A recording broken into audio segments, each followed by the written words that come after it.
నమ్మకం మరియు ప్రయత్నం. ఒక ఊర్లో సోము అనే రైతు ఉండేవాడు. అతనికి చాలా పెద్ద పొలం ఉండేది. కాని ఆ సంవత్సరం వర్షాలు పడక కరువు వచ్చింది.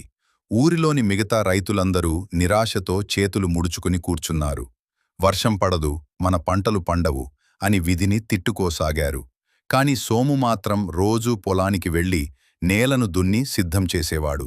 ఇది చూసిన గ్రామస్తులు, పిచ్చివాడా, ఆకాశంలో మబ్బులే లేవు, నువ్వెందుకు అంత కష్టపడుతున్నావు అని ఎగతాళి చేసేవారు.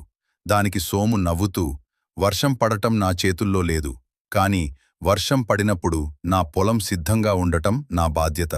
నేను నా పనిని వదిలేస్తే వర్షం వచ్చినా ఉపయోగముండదు కదా అని సమాధానమిచ్చేవాడు. కొన్ని రోజులకు అనుకోకుండా ఆకాశం మేఘావృతమై భారీ వర్షం కురిసింది. మిగతా రైతులు అప్పుడు పొలం సిద్ధం చేసుకోవడానికి కంగారు పడ్డారు. కాని సోము పొలం అప్పటికే సిద్ధంగా ఉండటంతో విత్తనాలు చల్లి మంచి పంటను పొందాడు. ఈ కథ ఇచ్చే సందేశం: ఫలితం ఎప్పుడు వస్తుందో మనకు తెలియదు, కాని అవకాశం వచ్చినప్పుడు మనం సిద్ధంగా ఉండాలి. నిరంతర శ్రమ, నమ్మకమే విజయానికి పునాది.